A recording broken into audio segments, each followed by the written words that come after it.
حامدا ومصليا ومسلما أما بعد فأعوذ بالله من الشيطان الرجيم بسم الله الرحمن الرحيم إنما يخشى الله من عباده العلماء وقال رسول الله صلى الله عليه وسلم العلماء ورثة الأنبياء صدق الله العظيم وصدق رسوله النبي الكريم সাল্লাল্লাহু আলাইহি ওয়াসাল্লাম।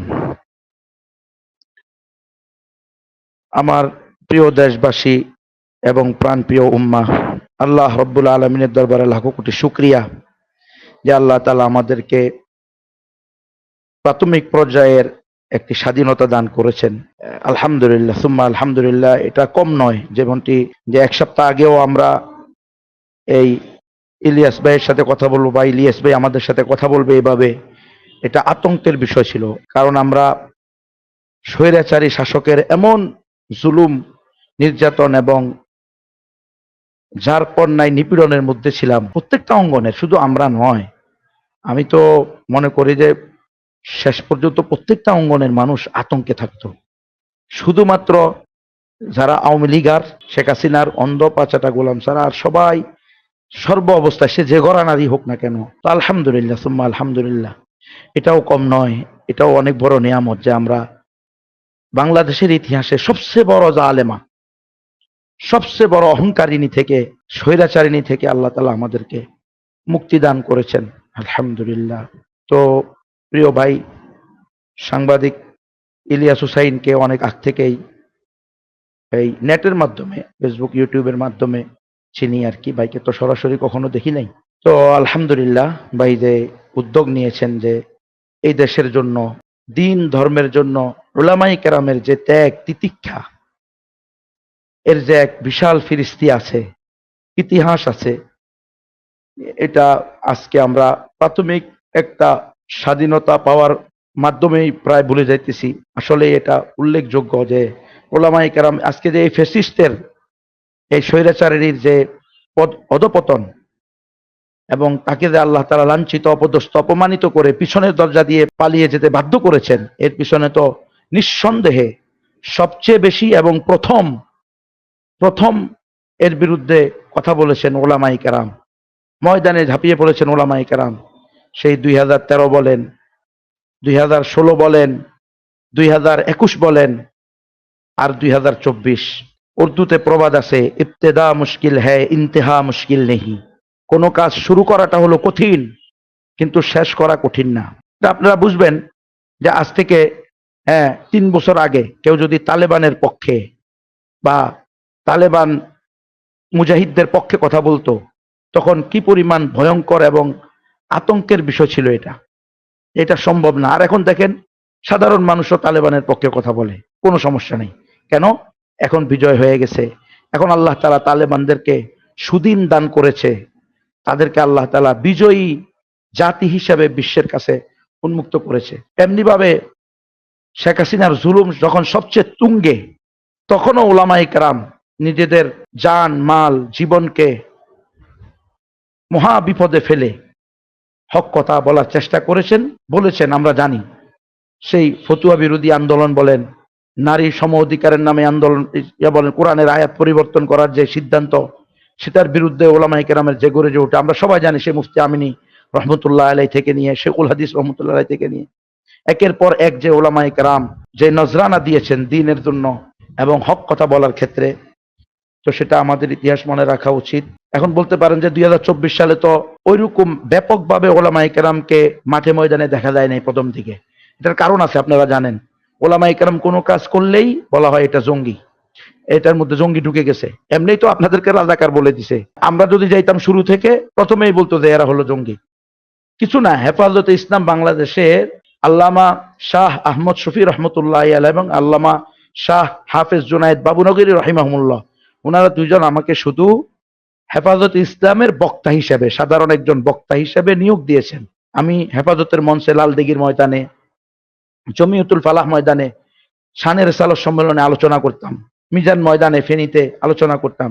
এতেই তারা রিপোর্ট করা শুরু করলো যে হেফাজতের ভিতরে জঙ্গি ঢুকে গেছে।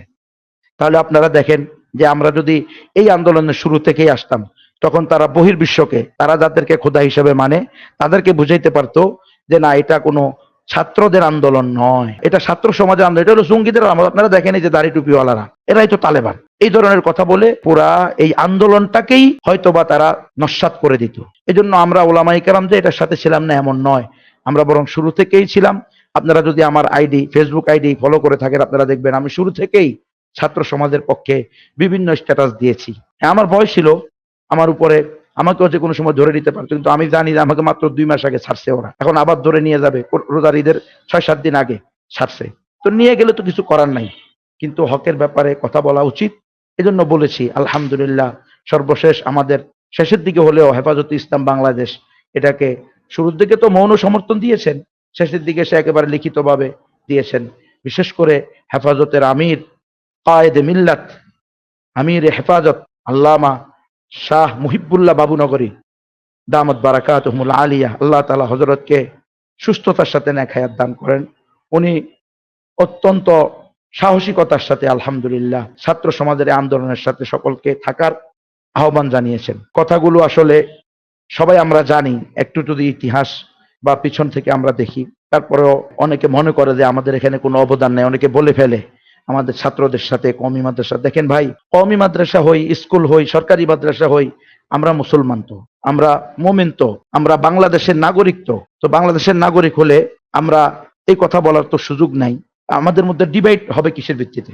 আপনি যে ঘরানারই হন না কেন, আপনি স্কুল কলেজের হন, আপনি সরকারি ঘরানা হন, বেসরকারি ঘরানা হোক হন, আপনারা আর আমরা একে অপরের সহযোগী হতে হবে। তাহলে দেশ এবং দেশের পরিস্থিতি, আমাদের দিন ধর্ম সবকিছু আমরা সুন্দরভাবে পালন করতে পারবো। ডিভাইড অ্যান্ড রুল, ভাগ করে দেওয়া, শাসন করা, এটা তো ব্রিটিশদের নীতি, ব্রিটিশদের রুলস। আমরা কেন ওই রুলসে যাব? আল্লাহ তাআলা আমাদের সকলকে, স্কুল কলেজ, সরকারি মাদ্রাসা, কওমি মাদ্রাসা, সকলকে এক ও ন্যাক হয়ে দিন ধর্ম এবং দেশের কল্যাণে কাজ করার তৌফিক দান করেন। 2021 সালে যখন ওলামায়ে কেরামদেরকে, বিশেষ করে হেফাজতে ইসলামের ওলামায়ে কেরামদেরকে আমভাবে ধরপাকড় শুরু হয় মোদি বিরোধী আন্দোলনের কারণে, বিশেষ করে আমাদের বড় বড় আলেমদেরকে ধরা শুরু করে, তখন আমাকেও আমার কিছু বন্ধু বান্ধব মুরব্বীরা বললেন যে গুনবী, কিছুদিনের জন্য মোবাইল বন্ধ রাখেন, কিছুদিনের জন্য একটু চুপচাপ থাকেন। আমি মূলত দাওয়াতের কাজ করি, অর্থাৎ অমুসলিমদের মাঝে দাওয়াত, নবমুসলিমদের পুনর্বাসনমূলক কিছু কাজ আমি করি, এবং খ্রিস্টান মিশনারিরা যে তাদের সেবার আড়ালে আমাদের দেশের মানুষকে, হিন্দু বৌদ্ধ উপজাতি তো আছেই, মুসলমানদেরকেও খ্রিস্টান বানিয়ে ফেলে, এর মোকাবেলায় আমি কিছু কাজ করি, দাওয়াতের কাজের। তো ওই সুবাদে আমি মাহফিলের সিজন যেহেতু শেষ, আমি চলে গেছিলাম খাগড়াছড়িতে, ওখানে একটা মসজিদের কাজ করতেছিলাম, মসজিদের জন্য ইট বালু ক্রয় করতেছিলাম। ওই জায়গার মোহতামিম সাহেব আমাকে চিনতেন। তিনি, আমি যে পাহাড়ে কাজ করতেছিলাম ওই পাহাড়ের ইমাম সাহেবকে ফোন করে বলতেছেন, মোহতামিম সাহেবকে, যে গুনবী সাহেবকে একটু সরে যেতে বলেন, উনার পিছনে সম্ভবত প্রশাসনের লোকেরা লাগছে, সাদা পোশাকধারীরা উনাকে খুঁজতেছে। আর আমিও বুঝতে পেরেছি, যেহেতু আমাদের ইতিমধ্যে আমাদের মুরব্বীদের প্রায় অনেককেই ওরা ধরে ফেলছে। তো আমি কি করব, আমি ওই সময় মোবাইল বন্ধ রেখে ওখান থেকে সরে গেলাম। তো আমার উস্তাদের বাড়ি নোয়াখালীতে আমি অবস্থান করতেছিলাম। এর মধ্যে উস্তাদের বাড়িতে থাকতেছি থাকতেছি একদিন সকালবেলা, এটা হলো 6/7/2021, তো আমি মোবাইল আমার কাছে ওই সময় যেটা ছিল সেটাও আমি খুলে রেখেছি। এর মধ্যে ওস্তাদজি এসে কান্নাকাটি করতেছেন, আমাকে বলতেছেন যে হাসান, আমি তো তোমাকে আসলে বাঁচাতে পারলাম না। আমি ওনাকে বললাম যে আপনি কান্নাকাটি করেন না, আমার যা আছে তা হবে, শুধু আপনি আমাকে এখান থেকে নিয়ে যাওয়ার 10 মিনিটের মধ্যে আমার পরিবারকে খবরটা দিয়ে দিবেন যে আমাকে সাদা পোশাকধারীরা তুলে নিয়ে গেছে। ওদের কাছে পিস্তল, ওদের কাছে সবকিছু ছিল গোপনে, ওরা বলছে যে আমাদের কাছে সব আছে, আমরা প্রশাসনের লোক, ডিবি পরিচয় দিয়েছে, গোয়েন্দা পরিচয় দিয়েছে আর কি। পরে আমি বের হই, আমি আমার উস্তাদ কোনো বিপদে না পড়ে বের হয়ে আমি তাদের সামনে যাই। আমি সামনে বললাম যে আপনারা কারা, আপনাদের পরিচয় দেন। এই কথা বলার সাথে সাথে সে আমাকে গালিগালাজ শুরু করে, যে এত বড় সাহস, আবার পরিচয় খোঁজো, তুমি জানো না তুমি কি করছো? আমি কি করছি? আমি একজন সাধারণ বক্তা, আমি কোরআনের আলেম, আমি মুফতি, আমি মুফাসসির, আমি একজন নবীর ওয়ারিস হিসাবে আমার দায়িত্ব, আমার কর্তব্য ততটুকু আমি উম্মতের সামনে তুলে ধরেছি, এটা আমার দায়িত্ব।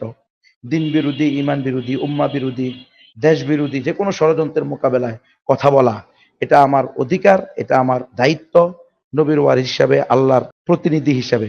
তো আমি এই কাজ করেছি, আমি তো কোনো অন্যায় কাজ করেছি বলে আমার মনে হয় না, আমি তাকে বললাম। কিন্তু সে কোনো কথা শুনতে সে বলতেছে যে আমরা সরকারের লোক, তুমি বেশি বাড়াবাড়ি করবা, এখানে সমস্যা হয়ে যাবে। তুমি না, ওই সময় তারা আমাকে আপনি আপনি করে বলতেছিল।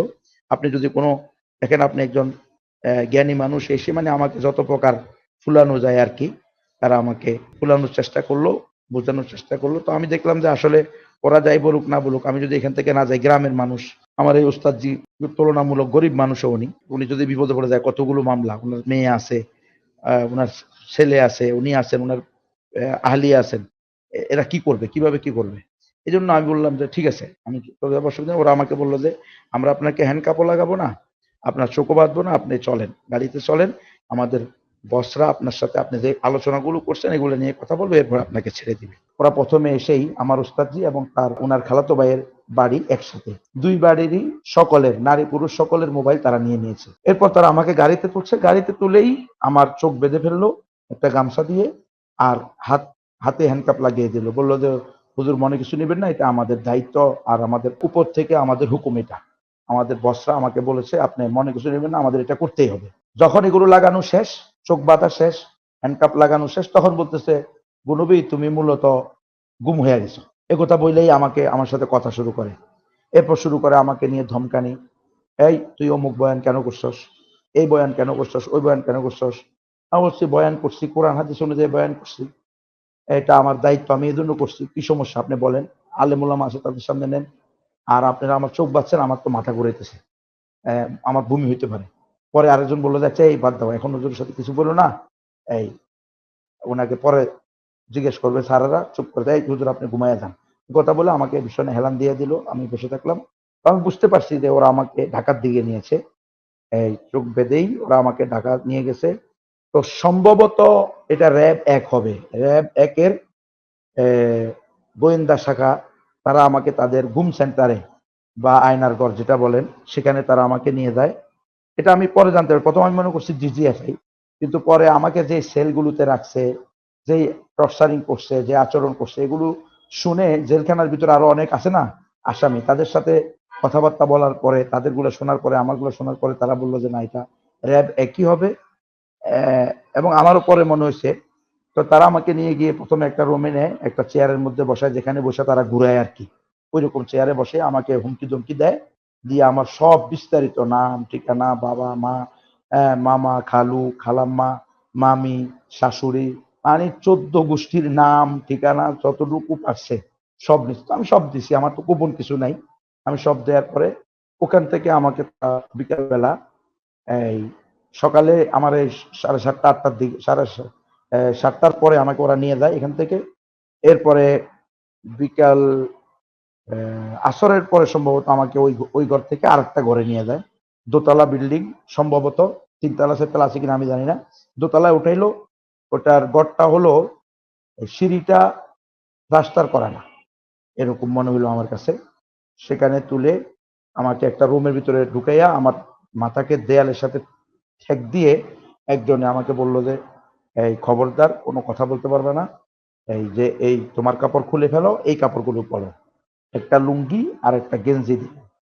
এই ওই স্কুল কলেজের ছেলেরা যে গেঞ্জিগুলো পরে আর কি, হাফ হাতাওয়ালা, এই গেঞ্জিগুলো আমাকে একটা দিল, একটা লুঙ্গি দিল। আমার টুপি পাঞ্জাবি সেলোয়ার, আমার নিজের কাপড়, এগুলো সব তারা নিয়ে গেল। ওখানে ঢুকাইলো, আমার চোখ বাঁধা মোটা, এই যে মানুষ যে টাই লাগায় না, এই টাইয়ের মতো এরকম মোটা কাপড় দিয়ে, মোটা বেল্ট দিয়ে আমার চোখ বেঁধে রাখলো, আর হাতে হ্যান্ডকাপ দিয়ে রাখলো 24 ঘন্টা, মানে একদম শুরু থেকে। আর এগুলো খুলি নাই, এভাবে আমাকে রুমের মধ্যে রেখে দিল। রাত্রে খাবার দিল, খাবার দেওয়ার সময় বললো যে দেয়ালের দিকে ফিরে, পিছনের দেয়ালের দিকে ফিরে, চোখ বেঁধে বাঁধা অবস্থায় ওই দেয়ালের মধ্যে দিকে ফিরে আপনি খানা খাবেন, চোখ খুলে আবার ওই দিকে থেকে হাত ধুয়ে এই চোখ বেঁধে নিয়ে আবার বেড়ে আসবেন।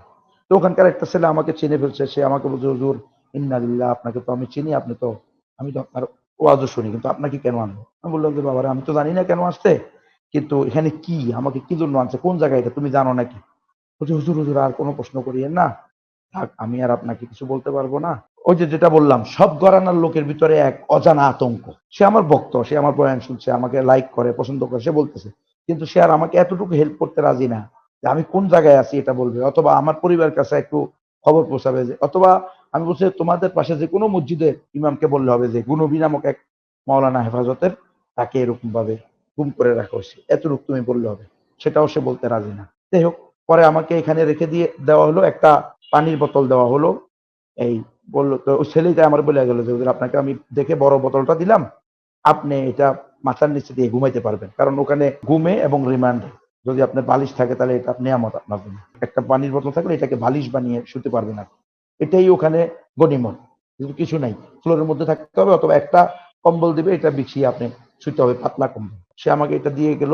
এরপরে আমি বসে আছি, জিকির আজকার নামাজ কালাম পড়তেছি, আল্লাহর কাছে কান্নাকাটি করতেছি, আল্লাহ ভালো জানেন কি হবে না হবে। আচ্ছা, আমাদেরকে যে রুম গুলোর মধ্যে রেখেছে এই রুমটা আমি পা দিয়ে হেঁটে হেঁটে মেপেছি, 6 পা চওড়া, 17 পা লম্বা, শুধু সামনে লোহার দরজা, মোটা মোটা রড দিয়ে লোহার দরজা, দরজার মধ্যে 2টা করে তালা মারা। ওখান থেকে বের করে বাম সাইডে একটা রুমে ঢুকাইলো, দেখি যে এসি রুম। আমার তো চোখ বাঁধা হাত বাঁধা, এসি রুম এটা আমি বুঝতেছি। নেওয়ার পরে 2 ব্যক্তি আমাকে একের পর এক প্রশ্ন করা শুরু করলো। একবার বলল, তুমি তো পাকিস্তানের ফজলুর রহমানের দল করো, তুমি ওই দেশে গেছো, ওদের সাথে তোমার সঙ্গে। মিথ্যা কথা, আমি জীবনে কোনোদিন পাকিস্তান যাইনি। এরপরে তুমি আফগানিস্তান গেছো, না এটার সাথে কোনো সম্পর্ক নেই। এরপরে বলতেছে তুমি আইএস এ বায়াত দিয়েছো, আইএস নামক সংগঠন। আমি বলি না, এগুলোর মধ্যে আমার কোনো সম্পর্ক নেই। এরপরে বলতেছে তুমি এই জামাত ইসলামের নায়েবে আমির বর্তমান ডাক্তার শহীদ আব্দুল্লাহ মোহাম্মদ তাহের আমাদের এলাকার এমপি ছিল। আমার বাড়ি কুমিল্লা 14 গ্রাম গুণবতী, আর শস্যদি হলো ওই এমপি সাহেবের বাড়ি, আব্দুল্লাহ মোহাম্মদ তাহের ওনার বাড়ি। তো বলছে তুমি ওনার সাথে গোপন মিটিং করে সরকার উৎখাতের কাজ করছো। আমি বলছি না, এটাও সত্য না। এ বলছে তুমি আল কায়দার আধ্যাত্মিক নেতা। আমি বলছি আল কায়দা দেশে আছে কিনা এটাই আমি জানি না, আমার কাছে এখনো এই সন্দেহ লাগে যে এগুলো কোনো আপনাদের বানানো কিনা। এরপরে বলতেছে তাইলে তুমি জসিমউদ্দিন রহমানির সেকেন্ড ম্যান। আমি বলছি এটাও মিথ্যা কথা, জসিমউদ্দিন রহমানি সাহেবকে আমি বাহিরে থাকতে কোনোদিন দেখিই নাই। এখন আমি একটা একটা ডিনাই করি, তারা প্রত্যেকটা আমাদের রাজি না। এখন এসে আমার ঘাড়ের উপরে চাপ দিয়ে একজনে বলতেছে, গুনবী বলতেছো না, সবই স্বীকার করবো, বুঝছো, কোন কোন দেশে গেছো বলো। এই শুরু হলো আর কি। আমি বললাম যে কি মারবেন নাকি, মারলে মেরে ফেলেন, কিন্তু এরকম মিথ্যা কথা বলানোর তো কোনো মানি হয় না। বলতেছে যে না তুমি একে চিনো। বলছে না আমি তো একে চিনি না, কারণ আমি যেটা চিনি না সেটা আমি কিভাবে বলবো যে আমি চিনি। এবার বলতেছে দেখো তুমি একে চিনো, এর সাথে তুমি গোপন বৈঠক করছো, এই করছো সে করছো, তুমি জঙ্গি, তুমি উগ্রবাদী। আমি বলছি আমি জঙ্গি কি, আমি কেন সন্ত্রাসী হবো, আমার কোনো দল আছে? আমি আজ পর্যন্ত কোনো মানুষকে হত্যা করছি? আমার দলের কেউ হত্যা করছে? আমার দলই তো নাই। আমি তো স্বাভাবিক যে গণতান্ত্রিক দল নির্বাচনের এটাও করি না। আর কোন গোপন অঙ্গ সংগঠন বা গোপন সংগঠন, কোন সন্ত্রাসী কার্যক্রম, নাউজুবিল্লাহ, যেখানে রসুলের হাদিস হলো সিবাবুল মুসলিমি ফুসুকুম ওয়া কিতালুহু কুফর, একজন মুসলমানকে অন্যায়ভাবে গালি দেওয়া হলো ফাসিকি, আর অন্যায়ভাবে হত্যা করা হলো কুফরি। সেখানে আমি কিসের মানুষকে হত্যা করবো অন্যায়ভাবে? এই ধরনের কোনো কাজ তো আমার দ্বারা হয় নাই। দেখেন আপনারা কোনো কিছু মানতে রাজি না, আমাকে তাদের উপরে চাপ দিয়ে বলে বলবা বলবা সবই বলবা, আবার চোখ বেঁধে দিয়ে বলে ঠিক আছে যাও, একদিন সময় দিলাম, আগামীকালকে তোমার থেকে আমরা চূড়ান্ত নিব, তোমাকে বলতে হবে। বাস এই কথা বলে রেখে দিল। পরের দিন সারাদিন ওইভাবে ওখানে হাত বাঁধা চোখ বাঁধা 24 ঘন্টা। কোন জালেম তো এমন আছে, নিয়ম হলো কি, আপনি যে ওখানে থাকবেন, বাথরুম প্রস্তাবখানা গেলে ওরা যে কয় মিনিট বলে দিবে এই কয় মিনিটের মধ্যে আসতে হবে। দেরি হলে ওরা চিল্লাচিল্লি শুরু করবে, পিটাবো এখন, হ্যাঁ এই করে ফেলবো ওই করে ফেলবো। আর আপনি যদি একবারের বেশি 2বার বাথরুমে যেতে চান, যাতে দিবে না। যখনই আপনার জরুরতের প্রয়োজন হবে, দরজার কাছে গিয়ে গ্রিলের সাথে যে লোহার রডের দরজা, গ্রিলের ওটার ভিতরে গিয়ে আপনার এই হ্যান্ডকাপ দিয়ে এভাবে করে বাড়ি দিতে হবে। ওরা মাথায়, গলির মাথায় বসে থাকে, ওখান থেকে এসে নিয়ে যায়, অন্ধের মতো, অন্ধ মানুষকে যেরকম ধরে ধরে নিয়ে যায়। কখনো লাঠি দেয় ধরার জন্য, ও সামনে সামনে হাতে লাঠির মাথা ধরে ধরে তার সাথে যাইতে হয়, ধাক্কা দিয়ে দিয়ে সে পিছন থেকে নিয়ে যায়। এভাবে করে আমাদেরকে ওখানে রাখা হয়েছে। পরের দিন রাত আবার সেই 10টার সময় আমাকে ওই রুমে আবার নিয়ে যায়, নিয়ে এবার জোরে ডেকসেট বাজায়, অনেক জোরে জোরে। আমি তখন চিন্তা করলাম কি ব্যাপারে আমার গান শোনাইতেছে কেন। আসলে গান না, এটা হলো যে পরে বুঝছি আর কি, আমি যে ওরা যে আমাকে টর্চার করবে, আমি চিল্লাইলে যেন বাহিরে আওয়াজ না হয়। এরপরে ওখানে নিয়ে এইবার আমাকে শুরু করলো ওই ছেলেটাকে দিয়ে, যে এই ছেলের লগে তোমার কি বুঝলাম না, হয় নাই এর সাথে এই শুরু করলো বাড়ি, এই মোটা লাঠি, একেবারে মজবুত লাঠি আর কি, এমন পিটানো শুরু করলো আমাকে। হ্যাঁ, 2 হাতের বাহুর মধ্যে, রানের মধ্যে। আমি তো চিৎকার করলাম। এখন আমাকে বলে তোকে বলতেই হবে যে তুই কোন সংগঠনের সাথে জড়িত। আমি বলছি আমি হেফাজতে ইসলাম বাংলাদেশের একজন সাধারণ কর্মী এবং বক্তা। আমাকে আল্লামা শফি সাহেব, আল্লামা জুনায়েদ বাবুনগর সাহেব দামাত বারাকাতুমুল্লাহ আলিয়া ওনাদের হেফাজতের বক্তা হিসেবে নিয়োগ দিয়েছেন। আপনারা বিশ্বাস না হলে আল্লামা মীর ইদ্রিস সাহেব সহ যারা ওখানকার মশওয়ারা থাকেন হেফাজত ইসলামের, ওনাদেরকে জিজ্ঞেস করেন চট্টগ্রামের, ওনারা আমাকে হেফাজতের সকল শানে রেসালাত সম্মেলনে বক্তা হিসেবে এখন থেকে থাকবেন এই বলে সিদ্ধান্ত দিয়েছে। আর আমি দাওয়াতের কাজ করি, পাবলিকের কাজ, দাওয়াত দেওয়া আমার দায়িত্ব। দাওয়াত পাওয়া তাদের দিকে, আর কেউ গ্রহণ করতে পারে কেউ নাও পারে, সেটা আল্লাহর হাতে। ইন্নাকা লা তাহদি মান আহবাবতা ওয়ালাকিন্নাল্লাহা ইয়াহদি মান ইয়াশা। আল্লাহ যাকে চাইবেন তাকে হেদায়েত দিবেন, আল্লাহ যাকে চাইবেন না তাকে হেদায়েত দিবেন। তো এই কথা বলে আমি তাকে, যে আমি এগুলোর সাথে জড়িত না, কোনো কথাই শুনতে রাজি না। তারা বলতে চায় তোমার মতো এমন আরো 50 জনের নাম বলতে হবে জেহাদের বয়ান করে, জেহাদের কথা বলে, হ্যাঁ এরকম ভাবে তোমার মতো উগ্রবাদী কথা বলে। আমি বলতে এগুলো এরকম কোনো কিছুই তো নাই, আমি এগুলো আপনাকে কেমনে বলবো। এবারে লটকায়া কারেন্টের শর্ট দিয়া আমাকে তারা পিটানো শুরু করলো। আমাকে বলতেছে কি একমাত্র সঠিক ধর্ম ইসলাম, এই কথা কেন বললি? তো আমি বললাম একমাত্র সঠিক ধর্ম ইসলাম, এটা তো আমার কথা না বাবা, এটা পবিত্র কোরআনের সূরা আলে ইমরানের 19 নম্বর আয়াত।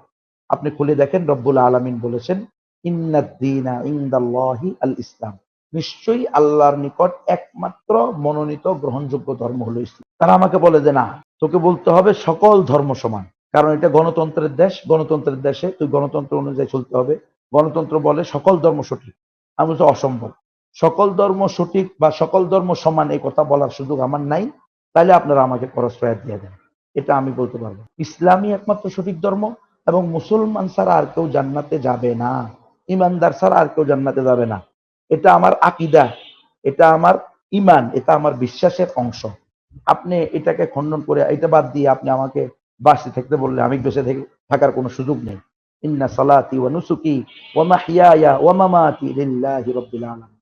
আমার সবকিছু আল্লাহর জন্য, আর আমি আল্লাহর সিদ্ধান্তের বিপরীতে গিয়ে আমি বলবো সকল ধর্ম সঠিক, এটা কখনো সম্ভব না। তারা ওইখানে যে আমার টর্চার করছে, এক পর্যায়ে আমি আসলে সেন্সলেস কখন হয়েছি আমি জানি না। এই টর্চারের সাথে সাথে আমি আর আমার জ্ঞান সম্ভবত ছিল না আমার। এক পর্যায়ে আমি যখন হোশ ফিরে আমি দেখি যে আমাকে ওই আবার কুঠুরিতে নিয়ে রাখা হয়েছে। এরপরে আমাকে একজনে, যখন আমি উঠলাম কান্নাকাটি করতেছি, ওই সময় ব্যথা সারা শরীরে, তখন একজনে এনে কিছু ওষুধ দিয়ে গেল, প্যারাসিটামল ওষুধ দিয়ে গেল, যে হুজুর ওষুধগুলো খান। আমি বললাম যে না, আমি ওষুধ খাবো না, আমার এগুলো এমনি ভালো হবে। সে বলতে না না ওষুধ খান, তাহলে সমস্যা হবে, বিপদ হবে। এর মধ্যে মনে হয় একবার পানি চেয়েছিলাম, তখন পানিও দেয় নাই, টর্চারিং যখন করে তখন। আল্লাহ, এই পর্যায়ে আমাকে ওখানে তারা রেখে দেয়। এরপরে তারা, এটা হলো দ্বিতীয় দিন, এরপরে আরো 8 দিন আমাকে রাখে। 6/7/2021 তুলে নেয়। 7-8 এই 2 দিন তারা আমাকে প্রশ্ন করে, এই টর্চারিং করে। এরপরে আর টর্চারিং করে না, কিন্তু প্রতিদিন নিয়মিত 2 দিন পর থেকে, যেদিন টর্চার করছে তারপরে 2 দিন সুযোগ দিছে, হয়তোবা এগুলো মানে ব্যথা কমার জন্য এরকম কোনো কিছু কিনা। এরপর থেকে প্রতিদিন নিয়ে এই বিভিন্ন প্রশ্ন, হ্যাঁ তুমি এই তোমার বাড়ি কোথায়, কোথায় পড়ালেখা করছো, প্রাইমারি স্কুলে কি পড়ছো, এগুলো সব কিছু আবার লেখায়, মানে একের পর এক যা আছে বৃত্তান্ত সব লিখতে হয়েছে। লিখতে দিছে, আমি লিখছি, সে শুনছে। 50 জনের নাম বলো, 30 জনের নাম বলো, 20 জনের নাম বলো, 10 জনের নাম বলো, 5 জনের নাম বলো, কারা এই ধরনের কাজ করে তোমার মতো জঙ্গিবাদ উগ্রবাদের সাথে জড়িত। আমি বলছি আমি তো জঙ্গিবাদ উগ্রবাদের সাথে জড়িত না, তা অন্য কোন লোক আমি কোথায় পাবো? বলছে তাহলে তোমাকে কে দাওয়াত দিছে এটা? আমি বলছি আমার দাওয়াত দিবে কেন, আমি তো কোরআনের আলেম, আমি মুফতি, আমি মুফাসসির। হ্যাঁ, আমি কোরআন হাদিস পড়ে পড়ে যেটা আমার কাছে সঠিক মনে হয়েছে সেটা আমি বয়ান করছি। এখন আমার বুঝি একমাত্র সঠিক হবে এটা অসম্ভব। যে ব্যক্তি দাবি করবে যে সেই পৃথিবীর মধ্যে সবচেয়ে বড় আলেম, তার চেয়ে বড় আলেম নাই, সে তো আস্তা শয়তান। এটা কোনোদিন কোনো আলেম, হকপন্থী আলেম এই দাবি করতে পারে না। আমি বললাম যে না, আমি আমার ভুল হইলে আপনারা আমাকে ওলামায়ে কেরামের কাছে নেন, তারা আমাকে বলবে যে গুনবী তোমার এই কথাটা, এই চিন্তাটা, এই আদর্শটা, এই বক্তব্যটা সঠিক না। বাস আমি আমার বক্তব্য তুলে নিব, আমি আবার পরবর্তী বক্তব্যে বলে দিব যে আমার এই বয়ানটা সঠিক না, আপনারা এটা দ্বারা বিভ্রান্ত হবেন। এখন আমাকে বলে আমরা আলেম আনলে তো তুমি বলবা যে দালাল আন। আমি বললাম কেন দালাল আনবেন কেন, আপনারা হকপন্থী আলেম আনেন, আপনারা তো হেফাজত ইসলামকে পছন্দ করেন না। ও কোনো কথা শোনার ইয়া নেই, প্রতিদিন ধমকায়, আরে তুই তোর মতো গুন্ডবি না থাকলে কি হয়েছে, তোরে আমরা মেরে ফালাই দেবো, পৃথিবীর কেউ জানবই না। কত লোকরে আমরা শেষ করে দিয়েছি, ইলিয়াস আলীরে আমরা শেষ করে দিয়েছি, তার অস্তিত্ব পাওয়া গেছে। এই আবু তোহা আদনানকে আমরা এখানে নিয়ে আসছি। আরেকজন বলে উঠছে না না আবু তোহা আদনান জঙ্গি না, এই জন্য আমরা তাকে ছেড়ে দিয়েছি। ওই সময় কিন্তু অস্বীকার করছে, আমাকে বলতেছে আবু তো আদনান তো আমরা এখানে এনেছি, কিন্তু হ্যাঁ সে সোজা হয়ে গেছে। আমি বলছি স্যার না, সে তো জঙ্গি না। এর কথা আপনি দেখেন, এ তো পুরো উগ্রবাদী, পুরো সন্ত্রাসী, তার ভিতরে সন্ত্রাসের সবকিছু পাওয়া যায়। মানে যতভাবে আমার উপরে টর্চার করা যেতে পারে আর কি। তো এত মানুষের সাথে আমার যোগাযোগ, পরিচয়, আপনার নাম নেন, আমি বলি কয় না, কারা কারা সন্ত্রাসী এদের নাম দেয়। আমি বলি সন্ত্রাসী আমি কোত্থেকে নাম দেবো, এটা আমি কারো নাম দেওয়ার সুযোগ নেই। তো এভাবে তাদের এখানে আমার আরো 8 দিন যায়। এরপরে তারা আমাকে 16/7/2021 রাত 11টা 50 মিনিটে এরা আমাকে নিয়ে যায় বোটানিক্যাল গার্ডেনের পিছনে, মিরপুর 1 নম্বরে যে বেরিবাদ আছে 1 নম্বরের পিছনে, ওই বেরিবাদের উপরে সেখানে চিড়িয়াখানা বা বোটানিক্যাল গার্ডেনের পিছনে ওখানে একটা জায়গা আছে তামান্না ওয়াল ফ্যামিলি পার্ক, তামান্না ওয়াল ফ্যামিলি পার্ক এই নামে। এটার সামনে আমাকে নিয়ে যায় এরা, ওই চোখ বাঁধা হাত বাঁধা অবস্থায়। এই গুম সেন্টার ওয়ালারা আমাকে তুলে দেয় হলো নোহা গাড়িতে করে নিয়ে হাইস গাড়িতে উঠে দেয়। তারা আমাকে 11টা 50 মিনিটে নিয়ে যায় ওই জায়গায় তামান্না ওয়াল ফ্যামিলি পার্কের ঠিক অপোজিটেই, ওটার যে গেট, ওই গেটের অপোজিটেই চায়না কোম্পানি বা চায়না ফ্যাক্টরি নামে একটা জায়গা আছে। ওখানে একটা পরিত্যক্ত গেট আছে, মানে এই গেটটা ব্যবহার হয় না ওই কোম্পানির। ওই গেটের সামনে আগে থেকে র‍্যাব 4 এর বাহিনী, পোশাকধারীরা মিরপুরের, এরা ওখানে উপস্থিত গাড়ি নিয়ে, ওদের লোক নিয়ে, আরো কিছু এলাকারও কিছু লোক জমা করে আমাকে ওখানে নিয়ে আসছে। আমাকে বলতেছে হুজুর খবরদার কোনো কথা বলবা না, তুমি বেঁচে গেছো, তোমার বাপমার দোয়া আছে মনে হয় তোমার জন্য, তোমার হুজুরদের দোয়া আছে, হ্যাঁ তোমার তো ক্রস ফায়ার দেওয়ার কথা ছিল, তো বেঁচে গেছো, কোনো কথা বলবা না, একদম কোনো কথা বলবা না। ওখানে নিয়ে তোমাকে আমরা এই ছোট্ট একটা মামলা দিবে, চলে যাবা, চুপ করে থাকবা, কোনো কথা বলবা না। এই কথা বলে আমার পিঠে একটা এই যে ঝুলাই, স্কুল কলেজের ছেলেমেয়েরা যে ঝুলিয়ে ব্যাগ নেয়, এই ব্যাগগুলো, এগুলো তো আমি ব্যবহার করি না সাধারণত, বা আমরা ব্যবহার করি না। এরা এইরকম একটা ব্যাগে কিছু বই, লিফলেট, হ্যান্ডবেল দিয়ে দিল, দিয়ে আমার পিছনে ঝুলে যায়। আমি বললাম যে এটা কি, আমাকে এটা কেন দিচ্ছেন, এটা তো আমার ব্যাগ না। চুপ, কোনো কথা বলবি না, কথা বলবি একদম ক্রস ফায়ার দিয়ে দেন। এই কথা বলে আমার এই প্রথম এরা চোখ খুললো, হ্যান্ডকাপ খুললো, খুলে আমাকে ওই সাদা গাড়ি থেকে বের করে, হাইস গাড়ি থেকে বের করে ওই গাড়িটার সামনে নিয়ে গেল, র্যাবের যে নির্দিষ্ট গাড়ি আছে ওই গাড়িগুলোর সামনে নিয়ে গেল। নিয়ে গিয়ে আমাকে ছবি টবি তুললো, আমার পাশে এসে র্যাবেরা দাঁড়ায় গেল, আমাকে ধরে নামাইলো। হ্যাঁ, এরপরে ছবি তুলে 2 ব্যক্তি থেকে সাইন নিল যে তোমরা দেখছো এই যে এরে আমরা এখান থেকে ধরছি। আর তামান্না ওয়াল ফ্যামিলি পার্কের একজন মুরব্বীকে নিয়ে আসলো, সম্ভবত ওই লোকটা কেয়ারটেকার হবে। আমি তো তাকায় আছি নির্বোধের মতো, কি হইতেছে এগুলো আমি তো বুঝতেছি না। ওই যে জঙ্গি নাটক, এই জঙ্গি নাটক সাজাইতেছে। এখন এখানে নিয়ে গিয়ে আমাকে তারা ওই লোককে নিয়ে আসছে, তামান্না ওয়াল ফ্যামিলি পার্কের কেয়ারটেকারকে নিয়ে এসে বলতেছে তুমি এখানে সাইন দাও যে এই লোককে আমরা এখানে ধরছি, তুমি দেখছো। সে বলতেছে কি বলেন, আমি তো কিছু জানি না, আপনারা এই হুজুরে কোত্থেকে নিয়ে আসছেন, আমি তো তাকে চিনিও না। এ কথা বলার সাথে তাকে থাপ্পড়, চর, লাত্তি, ঘুষি, মানে 4 হাত পা দিয়ে মার শুরু করে দিল ওই র‍্যাব 4 এর ওই টিমের প্রধান, যে টিম আমাকে ওখান থেকে আনতে গেল। সাথে সাথে ওই বেচারা তো থুতু মতো খেয়ে অমুকের বাচ্চা তমুক গালি দিয়েই বলে দে সাইন দে, তুই দিবি, তোর বাপে দিবে, তোর 14 গোষ্ঠী দিবি, চিনস। এ কথা বলে বাস মাইরা তার থেকে সাইন নিয়ে নিল। ওই বেচারা, আমি জানি না সে আদৌ এখন কোথায় আছে না আছে, ওই বেচারাকে মেরে সাইন নিল, নিয়ে আমাকে ওখান থেকে নিয়ে আসলো, এনে তো বাস ওদের র‍্যাব 4 এর ভিতরে ঢুকাইলো। আমি দেখলাম র‍্যাব 4 লেখা আছে, আর সে বিশাল নাটক, বিশাল মঞ্চ সাজাইলো। আমার ওই ব্যাগের থেকে বইগুলো বের করে, লিফলেট গুলো বের করে একেবারে পুরা টেবিলের সামনে সাজাইয়া দিল, সাজাইয়া দিয়ে আমাকে মাস্ক পরাইয়া, আমার পিছনে আমার হ্যান্ডকাপ লাগাইয়া, আমাকে ওই দুইজনের 2 সাইড থেকে ধরে সামনে হাঁটায় নিয়ে ওখানে দাঁড় করাইয়া ভিডিও করলো, ছবি করলো। এরপরে আমাকে নিয়ে ওদের ওখানে রাখলো।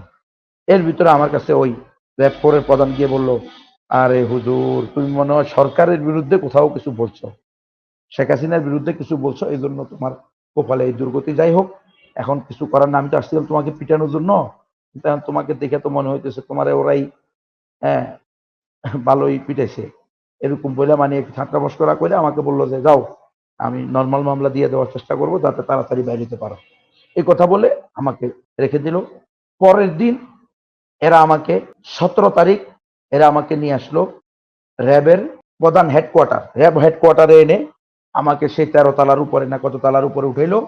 উঠে আমার 2টা মাস্ক লাগাই দিল, বলল খবরদার এখানে কোনো কথা বলবা, তোমার কিন্তু চরম বিপদ হয়ে যাবে, একটা কথাই বলতে পারবো না। আমি এই প্রথম বাহিরের আলো দেখতেছি আর একদম মানুষের সামনে করতেছে, নিয়ে গিয়ে আমার বলতেছে একটা প্রশ্ন যদি সাংবাদিকরা প্রশ্ন করে তবুও তুমি কথা বলতে পারবে না। সাথে দুইজনকে ধরা দিল যে কথা বলতে চাইলে তোমরা পরে সরাই ফেলবে এখান থেকে। পিছন থেকে এরা আমাকে ধরে রাখলো, আর আমি তো এক আতঙ্কের মধ্যে আছি। টর্চারিং এর পরে টর্চারিং, আমার পরিবার জানে না। মানে আমার এখন সবচেয়ে বড় চাওয়া হলো আমার পরিবার জানুক বা জাতি জানুক আমি কোথায় আছি, আমাকে ঘুম থেকে বের করুক। এই কারণে আমি চুপচাপ আছি। এবার ওখান থেকে নিয়ে বিশাল মিডিয়া টিডিয়া করে ওরা আমাকে নিয়ে গেল, নিয়ে শাহ আলী থানা, সেখানে আমাকে হস্তান্তর করে দেয়। তো শাহ আলী থানার ভিতরে যখন নেয় তখন ওখানকার মানুষ বুঝতে পারে, যারা দায়িত্বশীল আছে, ওরা আমার সাথে তেমন কোনো খারাপ ব্যবহার করে নাই। ওরাও বুঝতে পারছে যে আমার সাথে কি কি আচরণ হয়েছে। তো তাদেরকে বলে দিলাম যে, আমি বললাম যে আমার পরিবার কেউ তো জানে না, আপনারা একটু জানান যে আমি আপনাদের এখানে আসি। বলছে এটা তো আমরা জানানোর কথা, ওরাই তো জানানোর কথা। তো ওরা জানায় নাই কোনোভাবেই। যাই হোক, পরে আলহামদুলিল্লাহ ওরা নাকি নিউজ, যখন টিভিতে নিউজ প্রচার করছে তখন আমার পরিবার জানতে পারছে। আমার ছোট ভাই ঢাকা থাকে, সে নিজেই ওই দিনই আসছে, কিন্তু ওই দিন তাকে আর দেখা করতে দেয় নাই। তো ওখানে রাখলো। ওখান থেকে পরের দিনই আমাকে শাহ আলী থানার লোকেরা রিমান্ড চাইলো যে ঠিক আছে 10 দিনের রিমান্ড চাও। তো 3 দিনের রিমান্ড দিল। সব দিক থেকে মানে একেবারে তছনছ করে দেওয়ার মতো অবস্থা। তার দ্বিতীয় দিন, প্রথম দিন চাইলো, দ্বিতীয় দিনই আমাকে সিটিটিসি কাউন্টার টেররিজম বাধ্য করলো। ওদের থেকে আমাকে নিয়ে আসলো, যে কোনো ভাবে তারা উপরের চাপ দিয়া নিয়ে এসে কাউন্টার টেররিজমের নিচতলায় এনে আমাকে রাখলো। আর এনেই প্রথমে আমার কাপড় চোপড় রেখে আমাকে উঠাইলো 4 তলায়। 4 তলায় সিটিটিসির 1 নম্বর টিমের নাম এক প্রধান হলো ইমরান। এই ব্যক্তি আমাকে ওখানে যাওয়ার সাথে সাথেই শুরু করলো মাই, আলী হাসান উসামার সাথে তোর কি সম্পর্ক? তুই আর আলী হাসান উসামা কি কি দুর্বিসন্ধি করছিস? আমি বললাম যে কি আশ্চর্য, হারুন নিজারের সাথে তোর কি সম্পর্ক?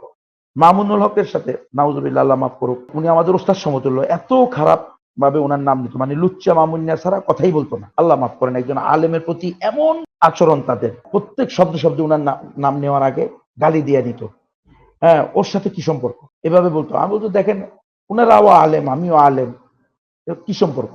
একজন আলেম, ওনারা কয় মাদ্রাসার ছাত্র, আমি কয় মাদ্রাসার ছাত্র, ওনারা কয় মাদ্রাসার ওস্তাদ, আমি কয় মাদ্রাসার ওস্তাদ, ওনারাও দিনের কথা বলেন, ওয়াজ মাহফিল করেন, আমিও করি, এই সম্পর্ক আর কোনো সম্পর্ক না। কয় না, তোদের গোপন বৈঠক আছে। আল্লামা জুনায়েদ বাবুনগরী রহমতুল্লাহ হাতে বায়াত হয়েছে, আমি আর উনি একসাথে, এটার জন্য আপনি আমাকে মারতেছেন? এখানে তো গোপন কিছু নাই। উনি বায়াত হয়েছে, আমিও বায়াত হয়েছি, এটা তো ওপেন জিনিস। আর ওদের আমাদের মাহফিলের কারণে একত্রিত হয়েছে। আমরা কোথায় কোথায় একত্রিত হয়েছি এটা জিজ্ঞেস করছেন। সারা দেশের বিভিন্ন জায়গায় আমরা একত্রিত হয়েছি, যেখানে মাহফিল ছিল সেখানে হয়েছি। এইভাবে এই ইমরান, আল্লাহ মাফ করুক, মুসলমান কিনা আল্লাহ ভালো জানে, এক ওয়াক্ত নামাজ তাকে পড়তে দেখে নেই, একবার আল্লাহ শব্দটা তার মুখ দিয়ে বাইরে হতে দেখে নেই। এত বিদ্বেষ তার। আমি বললাম দেখেন আপনি আমাকে কেন মারতেছেন? সে আমার হাতের তালু পায়ের তালু এমন ভাবে পিটে দিয়েছে, পিটে সে বলতেছে আবার আরেকজনকে লাগাইতেছে, পিটে যে থাক, এমন ভাবে পিটাবি যেন দাঁড়াইয়া থাকতে না পারে, সারা রাত পিটাবি, সারাদিন পিটাবি, এভাবে অর্ডার দিয়ে দেয়। তার কথা কথা হলো তুমি এই কি জন্য বয়ান করছো, নারীরা পর্দা করতে হবে? আমি তো নারীরা পর্দা করতে হবে এটা তো আমার কথা না, এটা আল্লাহর কথা।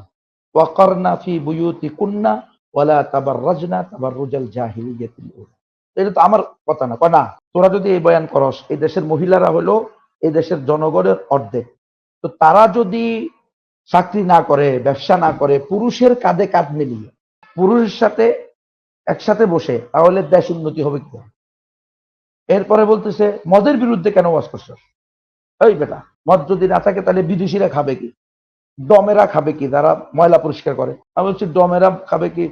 ময়লা পরিষ্কার করলে কি মদ খাইতে হয়? আমরা তো ময়লা পরিষ্কার করছি, কওমি মাদ্রাসার প্রায় ছাত্র ওস্তাদেরাই ময়লা পরিষ্কার করছে। কারণ আমরা, আমাদের ওস্তাদরা আমাদেরকে বয়ান করতেন যে খেদমতে খোদা রাজ, মাখলুকের খেদমত করলে আল্লাহর সন্তুষ্টি অর্জন হয়। তুমি কি এগুলা সবগুলো করবে নাকি? তুই আর ওরা কি সমান নাকি? এরকম। এরপরে বলে যে মদের বিরুদ্ধে ওয়াজ করা যাবে না, নারীদের পর্দার কথা বলা যাবে না, স্পষ্ট কথা তাদের, এগুলোর বিরুদ্ধে কথা বলা যাবে না, একমাত্র সঠিক ধর্ম ইসলাম, এগুলো বলা যাবে না। আর হচ্ছে আশ্চর্য কথা, তাহলে আমরা বলবোটা কি, কিসের বয়ান করবো আমরা? এইভাবে টর্চারিং চলতে থাকে এখানে 3 দিন। এই 3 দিনের রিমান্ডে একদিন, এরপরে আবার এরা নিয়ে আরো 3 দিনের রিমান্ড নিয়ে আসে, এরপরে আবার এই এই আরেক মামলায় আরো 3 দিনের আনে। এবারে 3 দিন করে 3 বার 9 দিনের রিমান্ড আনে। এর মধ্যে 7 দিনই আমাকে পিটায় এরা। এর মধ্যে 2 দিন স্বয়ং আসাদুজ্জামান সিটিটিসির প্রধান, সে নিজে আমাকে টর্চার করে এবং আমার বাপ মা তুলে গালিগালাজ করে, অকথ্য ভাষায় গালিগালাজ, এমন নির্মম ভাষায় গালিগালাজ করে যে এটা সহ্য করার মতো না, কোনো মানুষ সহ্য করতে পারে না। আমি বললাম যে আপনাদের কাছে যদি অপরাধী হই, আমি অপরাধী, কিন্তু আমার আব্বা মা দোনোজন দুনিয়া থেকে চলে গেছে, আল্লাহ ওনাদেরকে জান্নাতের আলা মাকাম দান করেন। ওনাদের সন্তান আমি কি ওনারা কি আমাকে জন্ম দিয়েছেন কি গালি শোনার জন্য? এটা আপনারা কেন বলতেছেন? গালি দিচ্ছেন কেন? কোনো কথা তো শোনার কোনো সুযোগই নেই। মানে ওদের ওখানে কোনো কথা বলা যাবে না। একদিন তো 17-18 জন বসে চতুর্দিক থেকে আমি বেড়ায় আমাকে কুকুরের মতো ধরছে। মানে আমি একটা বললে ওরা 17-18টা বলে। কি মানে কোনো উত্তর নেই, ওরা যা বলে তাই মানতে হবে। কোরআনের অপব্যাখ্যা, হাদিসের অপব্যাখ্যা, ইসলামী ইতিহাসের অপব্যাখ্যা, রাসূলুল্লাহ সাল্লাল্লাহু আলাইহি ওয়াসাল্লামের জীবনীর অপব্যাখ্যা। মানে আপনি অপব্যাখ্যা কাকে বলে? একেবারে ওরিয়েন্টালিস্ট, মানে পার্শ্ববিদদের যে কোরআন হাদিসের বিভ্রান্তকর গবেষণা আছে, এই গবেষণাগুলো তুলে এনে এগুলো আমাদের উপর প্রয়োগ করছে। এক কথায় আমাদেরকে শারীরিক, মানসিক, আদর্শিক সর্বদিক থেকে টর্চার করা হয়েছে, সর্বদিক থেকে। আচ্ছা, আমাকে মারে আর বলে আসাদুজ্জামান সিটিটিসির প্রধান, আল্লাহ তার উপরে লানত করেন, হেদায়েত থাকলে হেদায়েত দান করেন, আর হেদায়েত না থাকলে আল্লাহ এদেরকে ধ্বংস করেন। এত ভয়ঙ্কর, এত ভয়ঙ্কর এদের। সে নিজে আমাকে পিটায় আর সে আমারে বলে, কিরে এখন তোর আল্লাহ বাঁচায় না? আমি কই ইন্না লিল্লাহি, তো আমার আল্লাহই বাঁচাবে। আল্লাহ বাঁচাবে না, কে বাঁচাবে? কথা আইলে কাঁদস কা? আমি তো আশ্চর্য কথা। হাত বেঁধে চোখ বধে পিটাইতেছেন। আমি তো মানুষ, আমি তো কোনো রবট না, আমি হাড্ডি মাংসের মানুষ। পিটাইলে ব্যথা লাগে, কাঁদবো না? এরপরে বলতেছে এখন তোকে তোর মুজাহিদ ভাইরা বাঁচায় না। আমি বলছি কোথাকার মুজাহিদ ভাই বাঁচাবে? কে বাঁচায়? আমি কি বলছি নাকি আমার মুজাহিদ ভাই বাঁচাবে? কোথায় ওয়াজ করছস? অমুকের বাচ্চা তমুক। মানে সে গালি দেয় মাইর দেয়, গালি দেয় মাইর দেয়, কোনো কথার কোনো উত্তর তো দেওয়াই যায় না। এইভাবে তারা করার পরে সর্বশেষ তাদের কথা হলো আমাকে রিমান্ডে এই ম্যাজিস্ট্রেটের সামনে নিয়ে যাওয়া হবে, সেখানে যেন আমি 164 দিই, অর্থাৎ মিথ্যা স্বীকারোক্তিমূলক জবানবন্দি। অর্থাৎ যেটা আমি করি নাই এটা আমি করছি, এ কথা আমি বলবো না। আমি বলছি অসম্ভব, এটা আমি বলতে পারবো না। আমি যা করছি তা বলবো, যা করি নাই তা কখনো বলতে পারবো না। এখন এটার জন্য আমাকে আবার পিটায়, মানে যতক্ষণ পর্যন্ত স্বীকারোক্তি দিব না বলি ততক্ষণ পর্যন্ত পিটা। আমি তো পিটান, মেরে ফেলেন, কিন্তু আমি এটা বলবো না। আমি এটা, কারণ আমি জানি, আমি শুনেছি যে এখানে যদি আমি কোনো ধরনের স্বীকারোক্তি আমি বলবো একটা, তারা এটাকে অন্যটা বানাবে। আর আমি দিব কেন মিথ্যা কথা? আমি বলছি আমার তো সব কথা ওপেন, ইন্টারনেটে আছে, ওখান থেকে নিয়ে আপনারা ওটাকে রিপোর্ট করেন। না, ও কোনো কথাই শুনবে না। ওদের কথা হলো যে আমাকে বলতেই হবে, হ্যাঁ ওরা যেটা শিখাই দেয় এটা লিখে দিছে ওরা, হ্যাঁ আমি এই করছি, আমি উগ্রবাদে উস্কানি দিছি, আমি মানুষ হত্যা করার কথা বলছি, আমি সাহাবাই কেরামদেরকে জঙ্গি বলছি। মানে এমন এমন কথা। আমার মাহফিলের আমার আলোচনা 1.5 ঘন্টা, 2 ঘন্টা, পৌনে 1 ঘন্টা, এগুলোকে 3 মিনিট, 1.5 মিনিট, 2 মিনিট করে কেটে কেটে বিভিন্ন মাহফিল থেকে এনে আমাকে দেখাইতেছে। কুমিল্লার এক আওয়ামী লীগের সন্ত্রাসী চেয়ারম্যান বলছিল যে আমি সন্ত্রাসী থেকে কি হয়েছি, এমপি হয়েছি, আমাকে চিনস? তোদের প্রত্যেককে মেরে, তোদের মাদেরকে মেরে পেটের সন্তান বের করে ফেলবো। এই কথাগুলো কুমিল্লার কোনো এক থানার ইউনিয়নের এমপির বয়ান। তো আমি ওর বয়ান যে দেখেন, যেই দেশের যেই এলাকার চেয়ারম্যান সন্ত্রাসী থেকে হয়, সে নিজে বলতেছে সে সন্ত্রাসী, সেখান থেকে সে আসতে চেয়ারম্যান, তাহলে ওই এলাকায় আল্লাহর পক্ষ থেকে শান্তি আর রহমত কিভাবে আসতে পারে? এই জাতির দুর্গতি ছাড়া কল্যাণ কিভাবে হতে পারে? এই বলছি না, ওইগুলো বাদ দিয়ে যে আমি তোদের মা পেট থেকে সন্তান বের করে মেরে ফেলবো, তোদের প্রত্যেককে হত্যা করব, এগুলাকে তারা কেটে কেটে দেখাচ্ছে যে আমি এগুলা বলছি। আমি বলছি এটা কেমন কথা হলো? এগুলো আপনি আমার পুরা বয়ান নেন, 1.5 ঘন্টার বয়ান, 2 ঘন্টার বয়ান, আপনি ওগুলা না নিয়ে, এগুলো তো আমার কথা না। ওই চেয়ারম্যান বলছে সেগুলো নকল করে আমি বলছে যে এমন যার বক্তব্য, সে কি একটা সুশীল সমাজের, সভ্য সমাজের চেয়ারম্যান হতে পারে? কিন্তু আফসোস, আজকে এমন লোকেরা আমাদের প্রতিনিধিত্ব করতেছে। এটা আমাদের দুর্ভাগ্য, আমাদের কপালের দুর্ভাগ্য। সেই কবে থেকে আমরা এই বয়ান করে আসছি, এই সরকারের এই যে জালিয়াতি, সন্ত্রাসী, বেশ্যা, এরা হতেছে এদের চেয়ারম্যান, মেম্বার, এমপি, মন্ত্রী। হ্যাঁ, মদখোর, সুদখোর, ঘুষখোর, গাঁজাখোর, হ্যাঁ ডাইলখোর, বাবাখোর, ইয়াবাখোর, একটা তো নামই দিছে বদি, ইয়াবা বদি, এরা হয় হলো এমপি মন্ত্রী। এমন লোকেরা, এই যে এদের অবস্থা, স্বরাষ্ট্রমন্ত্রীর দিকে আপনি তাকায়া দেখেন, আসাদুজ্জামান আরেকটা, ওর দেখলেই তো মনে হয় যেন 24 ঘন্টা মনে হয় যেন মদ খেয়ে থাকে, এমন। মানে 24 ঘন্টা সে নেশার মধ্যে থাকে, তার দিকে তাকাইলে এমন মনে হয়। এদের বিরুদ্ধে ওয়াজ করতে গিয়ে কথা বলছি, ওদের বক্তব্যগুলো এনে কথাগুলো করছি, এখন এগুলোকে আমার বক্তব্য বানাইছে। এই যে বড় এক সন্ত্রাসী খেলা হবে কইল না, শামীম ওসমান, এই বদমাশ কি বলছে যে আমরা প্রতিদিন 70-80 রাকাত নফল পড়ি আমি, হ্যাঁ কোরআন সকাল বিকাল কোরআন তেলাওয়াত করি, হ্যাঁ 5 ওয়াক্ত নামাজ পড়ি। আমি ওখানে বলছি যে তুমি যদি 5 ওয়াক্ত নামাজও পড়ো আর 70-80 রাকাত নফলও পড়ো, এরপরে তুমি যদি সকাল বিকাল কোরআন তেলাওয়াত করো আর বিশ্বাস করো যে সকল ধর্ম সঠিক, তো তাহলেও তুমি বেঈমান। কি লাভ হবে তোমার এই 70-80 রাকাত নামাজ দিয়ে? এখন এটা নিয়ে ধরছে যে তুই এটা আমাদের প্রধানমন্ত্রী বলছিস। আমি বলছি আচ্ছা, প্রধানমন্ত্রীরা আমি বলি নাই, আমি কাউকে হয়তো বলছি। এখন যদি প্রধানমন্ত্রীকেও বলি, এটা কি ভুল বলছি? কোন মুসলমান যদি বিশ্বাস করে যে সকল ধর্ম সঠিক, সে মুসলমান তৎক্ষণাৎ চিরস্থায়ী মুরতাদ এবং চিরস্থায়ী জাহান্নামী। আবার তাকে কালিমা পড়ে মুসলমান হতে হবে। এটা তো আমি মিথ্যা বলি নাই। আপনি আমার কথা যদি বেঠিক হয়, চলেন উলামায়ে কেরামের কাছে বলেন, উলামায়ে কেরাম নিয়ে বসেন। যাক, ওরা কোনো কথা শুনতে রাজি না, টর্চারের পর টর্চার। এখন সর্বশেষ ইমরান আমাকে বলে, ওই টিম প্রধান, আমার ইয়ার মামলার ইয়া বানানো হয়, আয়ু বানানো হয় কাজী মিজান নামে এক বদমাসকে। আরো বড় বদমাস, আল্লাহ মাফ করুক, আল্লাহ হেফাজত করুক, আল্লাহ হেদায়েত দান করুক, আর না হলে এদেরকে সমূলে নিস্তনাবুদ করে দিক। সে আমাকে হ্যান্ডকাপ করা অবস্থায় লাত্তি, ঘুষি, থাপ্পড়, প্রথম দেখাতে সে আমাকে এত জোরে এক থাপ্পড় দিল। কেন? সে এনে আমাকে ওই কথিত আল সাকিব, বেচারা আসলে আল সাকিব নামে যে ছেলেটা, যে মামলাটার কারণে আমাকে, আল্লামা হারুন ইজারকে, আল্লামা আলী হাসানুসামাকে এবং এই আমির হামজাকে, আমাদেরকে যে মামলাটা জোড়ানো হইলো, এই এই আল সাকিব এই ছেলেটা হলো সিরাজগঞ্জ বাড়ি। সে হলো অ্যাবনর্মাল, মানে স্বাভাবিক ভাবে সে বেশি চিন্তা করলে কোনো তার শারীরিকভাবে সে অসুস্থ হয়ে যায়, মানসিকভাবে। সে আমাকে বলতে, হুজুর আমি আগেও অনেকবার বাড়ি থেকে পালাইছি, কোন দিকে যাই আমি জানি না।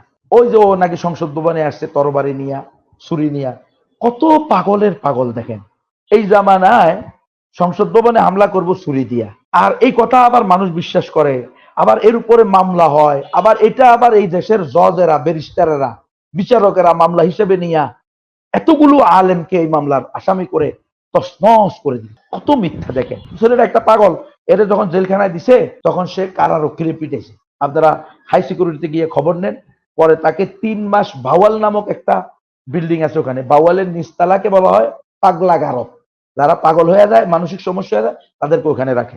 আসাদ এই আমাকে তারা নিয়ে প্রথমে এর কথা বলে যে এই যে দেখ সে 164 দিয়ে গেছে। তো 164 কিভাবে দেয় এটা তো আমরা এখন বুঝি।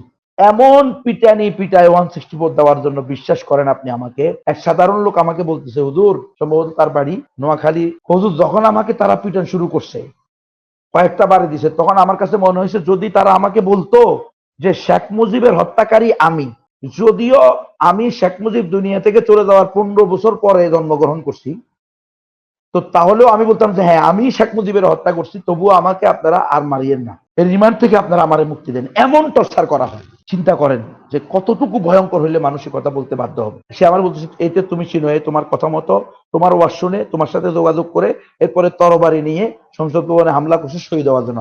আমি বলছি তাকেও চিনি না, তার 14 গোষ্ঠীকেও চিনি না, এবং এগুলো সব মিথ্যা কথা। বলার সাথে সাথে সে আমাকে এমন জোরে একটা থাপ্পড় দিল, এই কাজী মিজান, আমার মামলার আগে। সাথে সাথে আমার কতক্ষণ আমি চুপ হয়ে গেলাম, স্তব্ধ হয়ে গেলাম। এটা কি বলবো এদের কাছে? কোনো কথাই শুনতে রাজি না। আমার কথা শুন, আমি যেটা জানি না, বুঝি না, চিনি না, সেটা আমি কেমনে স্বীকার করবো? এই বেয়াদব আমাকে প্রতিদিন মারছে, এবং প্রত্যেকটা রিমান্ড শুনানিতে সে আমাকে মারছে, টর্চারিং করছে। আমাকে বলতে যে তোমাকে অবশ্যই 164 দিতে হবে, 164 যদি না দাও তাহলে আমরা তোমার স্ত্রী সন্তানকে তুলে নিয়ে আসবো। এটা বললে তো আর সহ্য করতে পারিনি, তখন আর কি করব? ঠিক আছে 164 দিলাম। 164 দিয়ে আমি বলছি যে আমি এই কাজ করছি, আমি একজন আলেম, একজন মুফতি, একজন মুফাসসির, আমার কোরআন হাদিসের আলোকে আমি উম্মতের সামনে দ্বীনের ব্যাখ্যা তুলে ধরেছি। সেক্ষেত্রে আমি নামাজ, রোজা, হজ, যাকাত, পর্দা, দান, সদকা, মসজিদ বানানো, মাদ্রাসা বানানো, মানবতার কল্যাণে কাজ করা, সব বিষয়ে আমি বয়ান করেছি। এর মধ্যে আমি জিহাদ ফি সাবিলিল্লাহ এটারও বয়ান করেছি, কিন্তু এটা আমি কাউকে উস্কানি দেওয়ার জন্য না, বরং যারা ইসলামের দুশ্মন, যারা ইহুদি খ্রিস্টানদের অপব্যাখ্যা নিয়ে ইসলামের জিহাদ ফি সাবিলিল্লাহ, কিতাল ফি সাবিলিল্লাহ ফরজ বিধানকে অপব্যাখ্যা করে, এটাকে সন্ত্রাসী, উগ্রবাদী, জঙ্গিবাদী বলে গালি দিতে চায়, ওটার মোকাবেলায় ইসলামের সঠিক ব্যাখ্যাটা তুলে ধরছি। কারণ আমি একজন আলম, একজন নবীর ওয়ারিস, আমার দায়িত্ব এটা যে উম্মতের সামনে সঠিক ব্যাখ্যা তুলে ধরা। নাহলে জিহাদ আমি কি করি? আমি নিজেই তো জিহাদের ময়দানে নেই। আমি কি কাজ করছি বলেন? জিহাদের কোন ট্রেনিংটা আমি নিছি? কিছুই তো আমি জানি না। কিন্তু আমি কেন বলতেছি? আমি বলতেছি ওরা জিহাদকে সন্ত্রাস বলতেছে, উগ্রবাদ বলতেছে, জিহাদকে অপব্যাখ্যা করতেছে। এই জন্য আমি বলতেছি না জিহাদ সন্ত্রাস না, আল্লাহ তাআলা জিহাদ ফরজই করছেন সন্ত্রাসী কার্যক্রম বন্ধ করার জন্য। তো সেটা আজকেও বলবৎ আছে, কিয়ামত পর্যন্ত থাকবে। হাদিসে আছে আল জিহাদু মাদিন ইলা ইয়াউমিল কিয়ামা, কিয়ামত পর্যন্ত জিহাদের বিধান জারি থাকবে। পৃথিবীর কোনো না কোনো ভূখণ্ডে জিহাদ জারি থাকবে এই উম্মতের সর্বশেষ দাজ্জালকে হত্যা করার আগ পর্যন্ত। দাজ্জালকে যেদিন হত্যা করা হবে এরপর থেকে আর প্রয়োজন হবে না, আল্লাহ তাআলা সারা দুনিয়ার মধ্যে ইসলাম প্রতিষ্ঠা করে দিবেন। এরপরে তো সর্বশেষ গিয়ে শেষের দিকে কিয়ামতই হয়ে যাবে। যাই হোক, আমি তাকে বললাম আমি এই ধরনের কোনো কিছু, ফরজ বিধান অপব্যাখ্যার বিরুদ্ধে আলোচনা করেছি, কিন্তু ওই ম্যাজিস্ট্রেটও তাদের লোক। সে নিজে তার পক্ষ থেকে আমারে না বইলা সে তার পক্ষ থেকে লিখে দিল আমি এই বয়ানের মাধ্যমে উগ্রবাদ উস্কানি দিয়েছি, এই মামলা হয়ে গেল। তো এটা যে এমন মারাত্মক এটা তো আগে বুঝি নাই, জেলখানা যাওয়ার পরে এরপরে বুঝছি যে এটা 164 বলে এটাকে, মানে এটা স্বীকারোক্তি নিয়ে আমার থেকে আমার বিরুদ্ধে আমার স্বীকারোক্তি নিল। তা আমি তো এই কথা বলি নাই যে আমি উগ্রবাদে উস্কানি দিয়েছি, এটা তারা লিখে দিচ্ছে। তার 1.5 মাস পরে আবার আমাকে আরেকটা মামলায় নিয়ে, দ্বিতীয় মামলায় নিয়ে যাইলো, নিয়ে যাওয়ার পরে আবার রিমান্ড চাইলো। তখন আমি গিয়ে বললাম যে অসম্ভব, রিমান্ড নাও, কিন্তু 164 দেওয়ার কোনো সুযোগ নাই।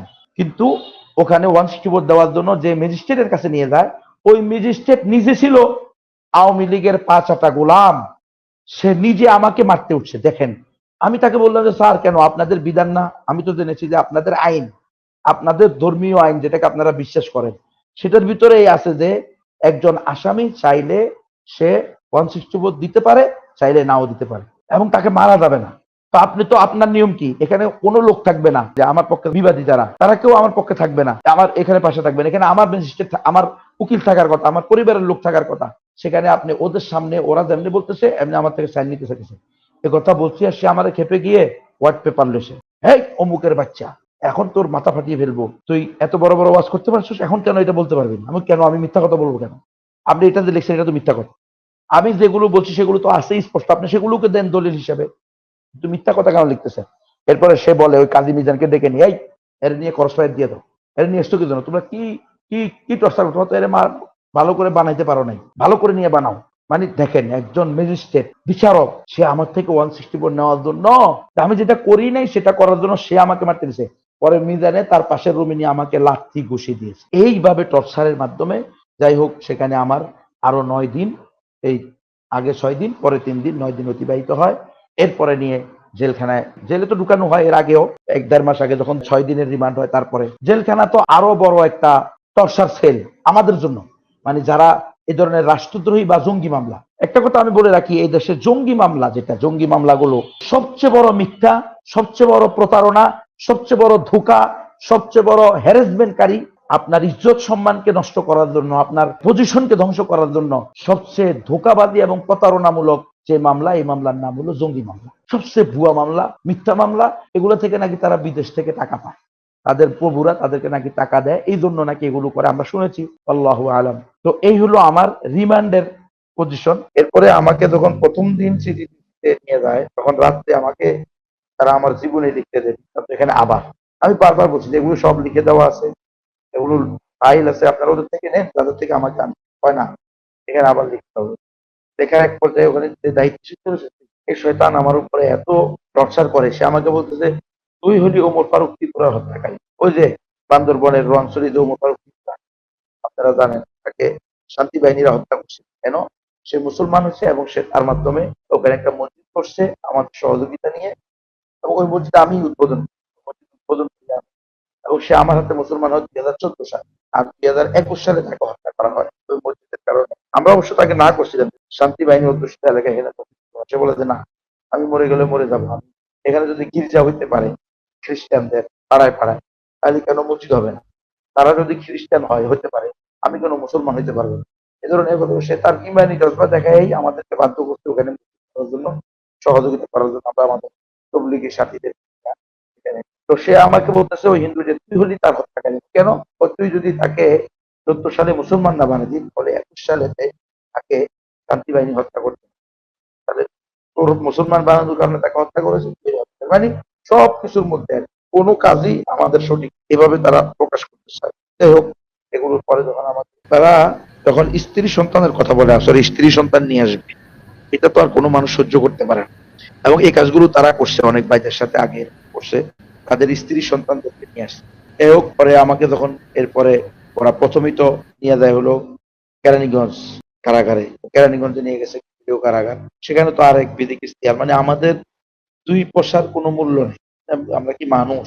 আলেম তো দূরের কথা, ইমাম, আলেম, খতিব, সমাজের নেতা, চাই দায়িত্বশীল, নবীর ওয়ারিস, আল্লাহ তালার, মানে কি বলবো, এই ধরনের কোন ওখানে গিয়ে মানে দুইটাই করে নিয়ে বসায় হলো, মানে বাথরুমে মানুষ যেভাবে বসে এইভাবে বসে থাকতে হবে।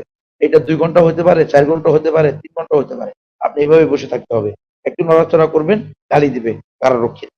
হ্যাঁ, কারারক্ষীরা যে পরিমাণ করে তার চেয়ে বেশি হলো কয়েদিদেরকে দিয়া করায়। দুই ক্লাস কিছু কয়েদি আছে, এত খারাপ আচরণ করে, এরে থাপ্পড় দিতেছে, ওরে ঘুষি দিতেছে, এরে লাঠি দিতেছে। ওই কারারক্ষীরা এদেরকে এই সাহস দিয়ে রাখছে। এইভাবে মানে দর্শা, সেখান থেকে নিয়ে এরপরে আপনাকে আবার লাইন ধরে নিয়ে যাবে এক এক রুমে। ওই সময় করোনার দ্বিতীয় ঢেউ ছিল আমাকে, তো এই করোনার ভিতরে এক এক রুমে 5 জন, 7 জন, 8 জন পর্যন্ত ঢুকেছে, যেখানে একজনের সেল, একটা সেল একজনের জন্য, সেখানে 7 জন, 8 জন পর্যন্ত ঢুকে যাচ্ছে। ময়লা বাথরুম, আর কেউ তো, কেউ খায় ইয়াবা, কেউ খায় সিগারেট, মানে কি যে এক বিড়ি ইশতেহার, কেউ খায় বিড়ি, এদের সাথেই থাকতে হবে, কোনো পার্থক্য নেই। এই কেরানীগঞ্জে বড় বিপদ হলো এটা, যে একসাথে এবং অনেকগুলো মানুষ, এদিক দিয়ে বলতেছে কোয়ারেন্টাইন বলতেছে করতেছে, 7 দিন 5 দিন পর্যন্ত বের হওয়া যাবে না, ওই দিক দিয়ে 5 জন 7 জন করে ঢুকাই দিচ্ছে, প্রত্যেকে এনে কাদের সাথে কাকে দিচ্ছে এটারও কোনো বাস বিচার নেই। এরপরে খাবার, সেই পরিমাণ দুর্নীতি জেলখানার মধ্যে হয়। ওয়ালিয়াযুবিল্লাহি। 3 জেলখানায় আমি ছিলাম, কেরানীগঞ্জ, কাশিমপুর হাই সিকিউরিটি 4 নম্বর, কাশিমপুর 4 নম্বর হাই সিকিউরিটি, আর হলো চট্টগ্রাম জেলখানা। তিনোটা জেলখানার দুর্নীতি একইভাবে সমান তালে চলছে। 1 নম্বর দুর্নীতি হলো এই বন্দীদেরকে, কয়েদি হোক হাজতি হোক, তাদেরকে তাদের ন্যায্য পাওনা দেয় না। 2 নম্বর হলো প্রত্যেকটা আলাদা আলাদা বিষয়ের ভিত্তিতে তারা চুরি করে, ডাকাতি করে। এমন মাছ দেওয়ার কথা 36 গ্রাম, সেই মাছ দেয় হলো 15 থেকে 16 গ্রাম, সর্বোচ্চ 18 গ্রাম, 20 গ্রাম মতো, এরকম অবস্থা। কি দেয় মাছের? একটা তো হলো মাছ, এখানে আমরা যতটুকু শুনছি সেখানে নাকি আছে ইলিশ মাছ, রুই মাছ দিবে, কল্লা এবং লেজ ছাড়া দিবে, মাথা এবং লেজ বাদ দিয়ে হিসেবে আনবে, কিন্তু তারা দেয় হলো একেবারে মানে পাঙ্গাস মাছ, এবং এই পাঙ্গাস মাছকে এত যত ছোট করতে পারে, এবং তার যে কান্না খান আছে এগুলোকেও একটা একটা করে, মানে মাথাটাকে 4-5টা করে, মাথার সাইডটাকে এমন ভাবে, মানে এই কারার হাজতি এবং কয়েদিদের উপরে জুলুম চলে। কয়েদিদেরকে একটু বেশি দেয়, ডাল বলেন, সবজি বলেন, মাছ বলেন, গোস্ত বলেন, গোস্ত দেওয়ার কথা 36 গ্রাম একজন, গোস্ত দেয় হলো 5 গ্রাম, 7 গ্রাম, 3 আঙ্গুলে ধরবে না, 2 আঙ্গুল দিয়েও, মানে এই পরিমাণ। এইভাবে মানে প্রত্যেকটা জেলখানার মধ্যে। এরপর হলো পিসি নামে একটাই আছে, ক্যান্টিন, যেটাকে পিসি বলে, মানে টাকা তো পিসিতে যায়, প্রত্যেকের কারো হাতে টাকা চলে না। ক্যান্টিনে আরেক দুর্নীতি, পুরাটা জেলা সুপারের একটা, তাদের নিজেদের একটা, নিজেদের মধ্যে তৈরি করা একটা সিন্ডিকেট। রেলের সরকারি গুলা তুমি খাইবা, সেই রেলের সরকারি গুলো চাউল ডাউল মাছ গোস্ত এগুলো যদি জেলার খায় তাহলে সুপার খাবে ক্যান্টিন, আর সুপার যদি ক্যান্টিন চায় খাবে, মানে এই ধরনের কোন একটা কমিউনিকেশন তাদের নিজেদের ভিতরে আছে। কি পরিমাণ এর, খালি ওরা খায় না তা না, জেলারের পরে সুপার, সুপারের পরে মানে ডেপুটি, ডেপুটির পরে ওস্তাদ, প্রত্যেকে প্রত্যেকে খায় এই পরিস্থিতি। সর্বশেষ যে কয়েদি কাজ করে তারাও আবার চুরি করে, আর তারা আবার আলাদা করে গোস্ত, এক এক মগ গোস্ত আলাদা বিক্রি করে 500 টাকা, 600 টাকা এক মগে, ধরে না কোনে কোনে 1 কেজি গোস্ত হবে এরকম, অথচ মানুষ পাইছে হলো মাত্র আধা কেজি, মানে 1 লোকমা, বেশি না। এই পরিস্থিতি, 1 লোকমা, এক লোকমা ভাতের সাথে যত গোস্ত খেতে পারে, মানে কি যে এক পরিস্থিতি এখানে। আরো ভয়ঙ্কর হলো আমরা যারা, আমাদেরকে তাদেরকে জঙ্গি মামলা দেয়, আমি এটা বলছি কিনা আপনার এখানে, এই দেশের সবচেয়ে ভয়ঙ্কর মামলা, মানে সবচেয়ে ভয়ঙ্কর মামলা হিসেবে, ভয়ঙ্কর হিসেবে তুলে ধরা হয় জঙ্গি মামলাকে, অথচ সবচেয়ে মিথ্যা ভুয়া মামলা, হয়রানিমূলক মামলা, সবচেয়ে হয়রানিমূলক মামলা হলো এটা। হলে আমাদেরকে নিয়ে যে তারা এই যে লক আপ দেয়, মানে প্রথমে তো একেবারে সেল লক আপ, এই সেল লক আপে আপনি থাকতে হবে সেলের ভিতরে 24টা ঘন্টা, রৌদ্র নাই, সূর্য নাই, আলো বাতাস নাই, আপনি এর ভিতরে থাকতে হবে। কতদিন থাকবেন ঠিক নাই, মানে কোনো কিছু হইলেই জেলখানা, বা জেলখানা নিয়ে কোনো রিপোর্ট হইলেই আগে এই জঙ্গি নামে যাদেরকে ঢুকানো হয়েছে এদেরকে সেল লক আপ করে দেয়। মানে কি যে অবস্থা, আমরা অসুস্থ হয়ে যেতেছি। বিশুদ্ধ পানি, একেবারে সাবমার্সিবল মোটর থেকে পানি উঠতেছে। গাজীপুরে তো এমনি পানি ভালো, সেখানে হাই সিকিউরিটি হাই ডাকাইত। এদের যত স্মার্ট, এদের যত মনে করেন তত চোরও স্মার্ট, এরা ডাকাইত স্মার্ট হয়েছে। এরা ডাকাতি আর চুরি কাকে বলে, সেখানে কি ভয়ঙ্কর অবস্থা। আপনি চোর, ডাকাত, মাস্তান, ধর্ষক, খুনি, টপ টেরর, তাদের জন্য সব। এমনও দেখছি যে যারা সব, যাদেরকে মানে বড় বড় সন্ত্রাসী হিসেবে ধরা হয়েছে, গডফাদার হিসেবে ধরা হয়েছে, তাদেরকে স্বয়ং জেলার super mobile, touch mobile, iPhone নিয়ে দিচ্ছে। হ্যাঁ, ইন্টারনেটের সংযোগ দিয়ে দিচ্ছে, তাদের রুমের ভিতরে ফ্রিজ দিয়ে দিচ্ছে। আর আমাদের জন্য রুম থেকে বের হওয়ার তারা পুরা জেলখানা ঘুরবে। লকআপের পরে তাদের লকআপ খুলবে ফজরের পরে, বন্ধ করবে রাত 9টা, 10টা, 11টা, তাদের যখন মন চায় তখন। আর আমাদেরকে খুলবে 7টা, 8টা বাজে, আবার 4টা, 5টার মধ্যে লকআপ। বিশেষ করে হাই সিকিউরিটিতে প্রত্যেকবার হয়তো হিন্দু এই মালাউন ভারতের 5টা গোলাম, অথবা সে ইসকনের সদস্য, মানে হয়তো সুপার নয়তো জেলা, ওখানে একজন রাখবেই তারা।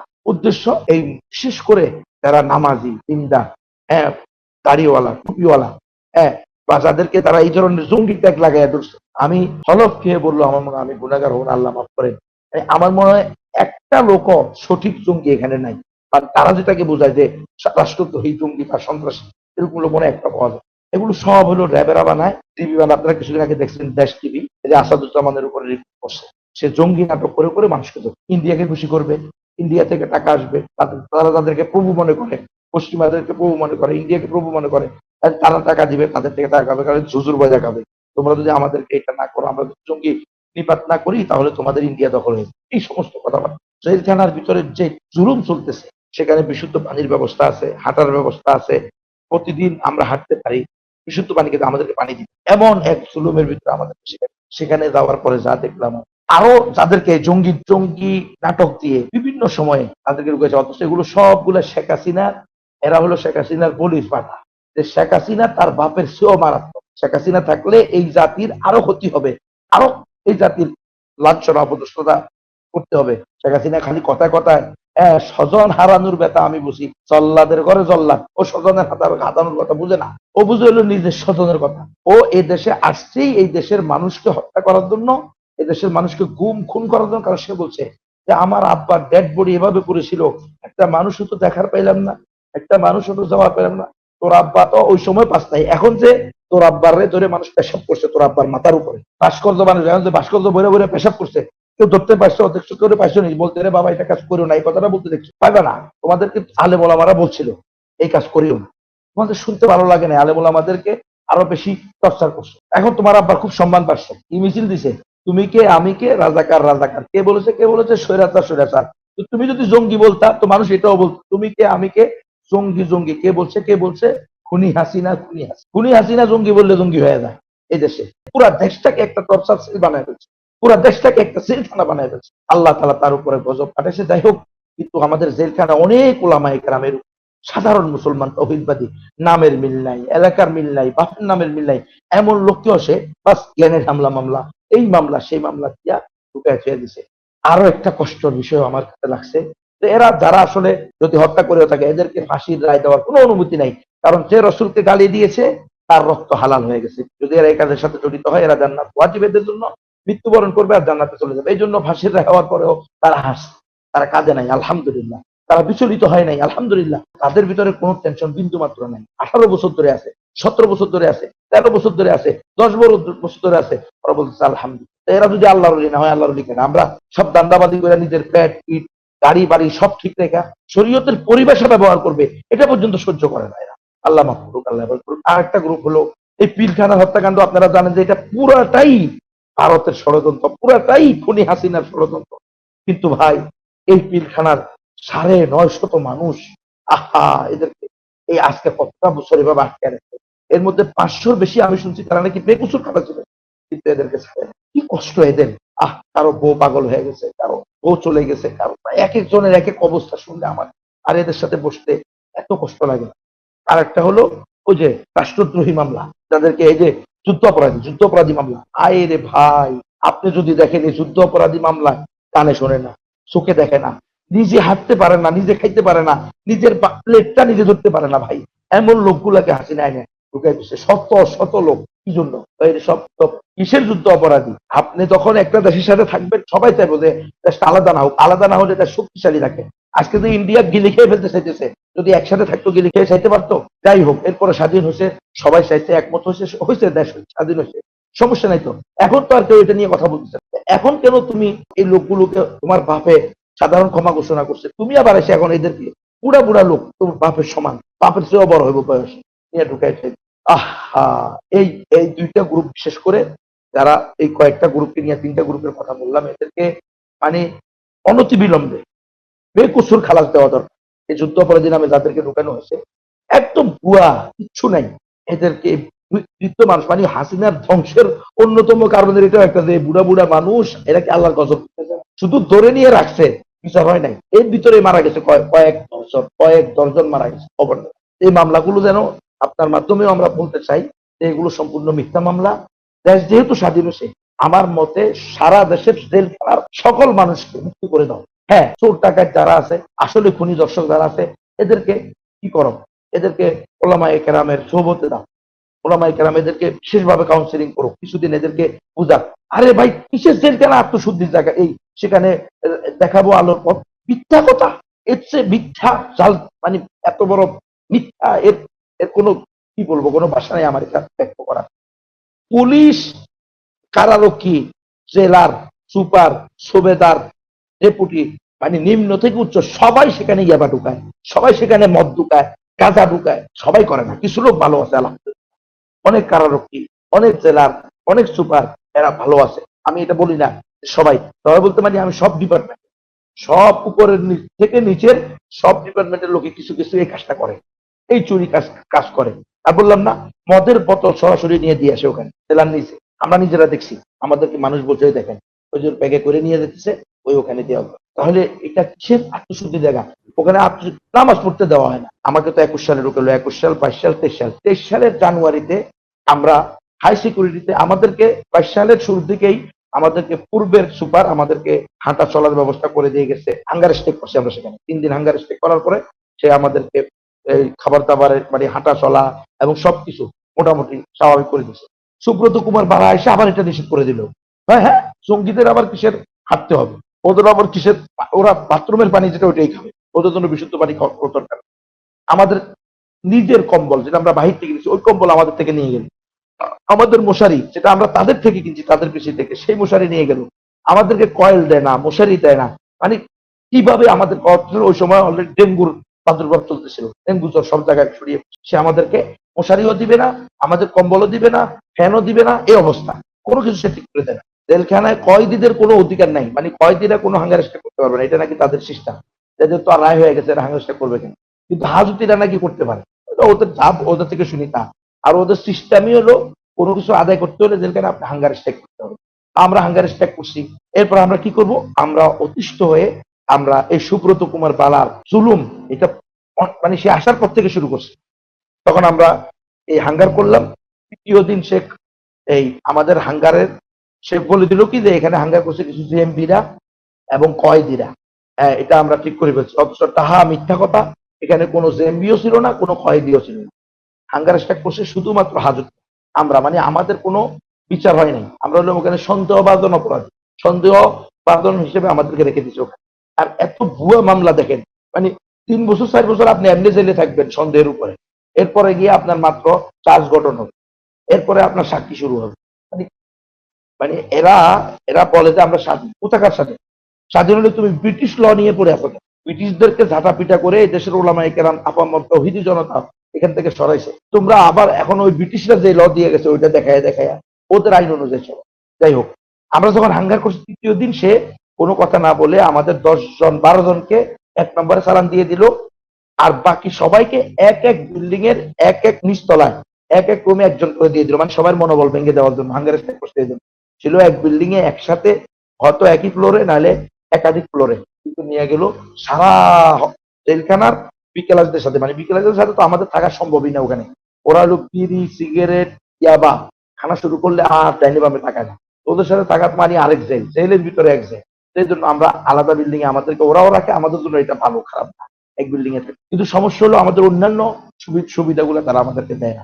সবাইকে বিভিন্ন জায়গায় দিল, 12 জনকে ফিরে 1 নম্বরে দিয়ে দিল, আর সাংবাদিকদেরকে বলে দিল যে এরা এরকম এরকম সাংবাদিক মেনে নিন। কিন্তু আফসোসের বিষয় আমরা ওই সময়ও প্রায় 70 জন ছিলাম যে না, আমরা আমাদের অধিকার আদায় পর্যন্ত আমাদেরকে শুদ্ধ পানি দিতে হবে, আমরা যে মশারি তোমাদের থেকে সে মশারি ফেরত দিতে হবে, আমাদেরকে হাঁটাচলা করতে দিতে হবে, সূর্যের আলো গায়ে লাগাইতে দিতে হবে। ওগুলা কোনোটাই তো আমাদের অধিকারের বাহিরে না, কিন্তু আমাদের পাপ জেলের মধ্যে, কিন্তু তারা এগুলো দিবে না। তৃতীয় দিন আমি কিচ্ছু জানি না, সবাইকে নিয়ে গেল, সবাইকে বিভিন্ন জায়গায় দিল, আমি অসুস্থ অবস্থা সুব্রত কুমার বালা নিজে আমাকে এবার তোর কিছু অসুস্থ একথা করে আমাকে 3 জন দিয়ে চাইনা হিসা সে নিয়ে গেছে। সেখানে আমি শুয়েছিলাম, সেখান থেকে সে আমাকে আবার উঠে এনে সে আমার হাত এবং পাকে এভাবে বাঁধছে, হাতের বেঁধে পা আর হাতের মাঝখান দিয়ে এভাবে, এই 2 পায়ের মাঝখান দিয়া এভাবে লাঠি বাঁশ ঢুকাইয়া দিয়া আমাকে এভাবে লটকায়া তারা পিটাইছে 5-7 জনে মিলে। মানে আমাকে জেল হত্যা করার সম্পূর্ণ চেষ্টা করছে, এবং এটা পুরোটা সুব্রত কুমার বালার হুকুমে হয়েছে। সুব্রত কুমার বালা এবং জেলার, ওখানে যে জেলা ছিল এখনো আছে, ওই জেলার মিলে সুবেদার, এই সুবেদার মিলে এরা সুবেদার সহ আমাকে একসাথে 7-8 জনে চর, লাঠি, কুশি, থাপ্পড়, লাঠির বাড়ি, মানে আমাকে বাদুরের মতো লটকায়া পিটেছে, এই পরিমাণ মারছে। মানে এরা আমার আরেক রিমান্ড ওখানে করছে আর কি, মেরে আমাকে গুল করে ফেলছে একদম, মানে ফুটবলের মতো বানায় ফেলছে আমাকে, এরকম মারছে। 8 তারিখে মার দেয়, 9 তারিখ মাঝখানে, 10 তারিখে আমার পিডাব্লিউ দেওয়া ছিল যে আমাকে জেলে নিয়ে আসার জন্য। আমার পরিবার, আমার সন্তানরা আসছে আমাকে দেখতে, কিন্তু পিডাব্লিউ দিলে নিয়ম হলো নিয়ে আসবে।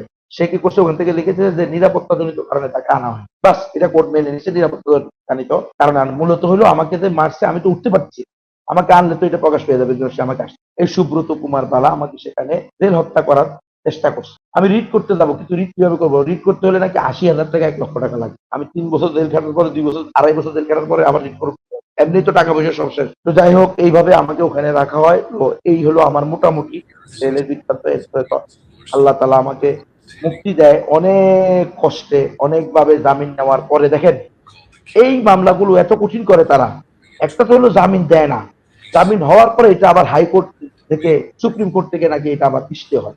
তাহলে জামিনটা কেন দেওয়া হলো? আচ্ছা, জামিন হয়ে গেছে, এখন বের হবে, তার ফাইনাল বেলবন আসছে, তখন আরো 4 দিন, 5 দিন, 10 দিন তাকে রাখা হয়, যে বিভিন্ন গোয়েন্দা সংস্থা আসবে, তারা প্রশ্ন করবে।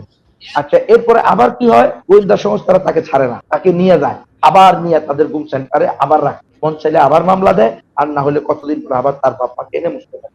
আমাকে এখান থেকে আবার নিয়ে গেল জেলখানা থেকে, আমি জামিন অনেক দিন পরে জামিন পেলাম, 2 বছর 8 মাস পরে, 32 মাস একদিন কম, 32 মাস পরে জামিন পাওয়ার পরে আমার নিয়ে আবার ওই সিটি ডিসি কাউন্টার টেরোরিজম, ওই আসাদুজ্জামান আবার আমাকে সেখানে নিয়ে রেখে দিল 4 দিন। চতুর্থ দিন রাত্রে আমাকে আমার পরিবারকে এনে, আমার ভাইকে, আমি যখন ঘুমে থাকি তখন আমার পরিবার নোয়াখালী, যেহেতু আমাকে নোয়াখালী থেকে দোষে, নোয়াখালী মাইজদি থেকে মাইজদি সদর, ওখানে আমার পরিবার, আমার ভাই, আমার স্ত্রী, আমার বোন, আমার ভাতিজা, আমার বাগিনা, আমার শ্যালক, তারা যায় জিডি করার জন্য।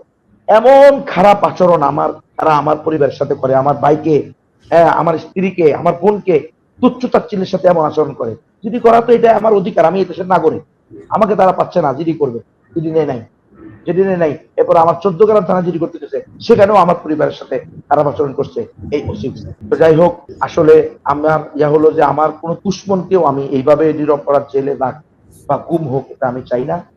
তো আল্লাহ তালা যেন সকল নিরপরাধ মানুষকে এবং আল্লাহর খালেস মুখলেস বান্দাদেরকে আল্লাহ তালা অতি দ্রুত, অতি দ্রুত তাদের তাদের পরিবারের কোলে ফিরিয়ে দেয়, তাদের মায়ের মুখে ফিরিয়ে দেয়, যে কোনো ভাবে হোক নিরপরাধ মানুষগুলো মুক্তি পাক। এটা আমার মানে আকুল আবেদন দেশবাসীর কাছে, মুসলিম উম্মার কাছে। সরকার বলেন যারা আছে, তারাই দায়িত্বশীল আছে, যারা মনে করে যে তার একটা কথায় বা তার একটা পদক্ষেপে একটা লোক মুক্তি পেতে পারে, আমি মনে করি এটা তার দায়িত্ব, ইমানি দায়িত্ব, নৈতিক দায়িত্ব, মানবতা। যদি মানবতার কথা বলো, সেটাও দায়িত্ব। কিসের মানবতা? মানবতা, এগুলো কি মানবতা? আমাদের সাথে যে আচরণ করা হলো, এগুলো কি মানবতা? রফিকুল ইসলাম মাদানির সাথে যে আচরণ করলো, এটাকে মানবতা বলে? এটাকে সভ্যতা বলে? এটাকে ডিজিটাল বলে? এটাকে স্মার্ট বলে? আল্লাহর কাছে পানা চাই, এমন সিঙ্গাপুর থেকে, এমন স্মার্ট থেকে, এমন ডিজিটাল থেকে আল্লাহর কাছে পানা চাই। এই লোকগুলোর মুক্তির জন্য আপনারা সবাই চেষ্টা করুন, আল্লাহ করুক। যে জসিমুদ্দিন রহমান আপনি বলেছেন, আল্লাহ তাকে রাজা খায়ের দান করুক, এরা সহ যারাই আছে সবাইকে আল্লাহ তাআলা কল্যাণ করুক। জি, প্রিয় দর্শক, আমরা সকলেই সেই প্রত্যাশা করি যে বর্তমান যে সরকার, তারা আগের যে ইসলাম বিদ্বেষী সরকার ছিল তাদের কারণে যেসব আলেমরা এখনো পর্যন্ত জেলখানায় দুর্বিষহ জীবনযাপন করছেন, তাদেরকে খুব দ্রুততার সাথে একেবারেই ১ সপ্তাহের বেশি নয়, ১ সপ্তাহের মধ্যেই যেন তাদেরকে ছেড়ে দেওয়া হয়। আর একটা দিনও যেন তাদের জীবনের গুরুত্বপূর্ণ সময়টাকে নষ্ট না করা হয়। প্রিয় দর্শক, আমিন, আমিন। যেই বর্ণনা আপনারা শুনলেন, এই একই ধরনের বর্ণনা বাংলাদেশের প্রতিটি মাদ্রাসা, মসজিদ, জেলখানা, ডিবির যে কার্যালয়, প্রতিটি থানার প্রতিটি দেয়াল, ইট এর সাক্ষী। আমরা চাই না সেই দুর্বিষহ জীবন আর কোনোদিন বাংলাদেশের আলেম সমাজের জন্য নেমে আসুক। আমরা সুন্দর সব ধর্মের মানুষের সহ অবস্থানের একটা বাংলাদেশ চাই। সবাই ভালো থাকবেন। আল্লাহ হাফেজ।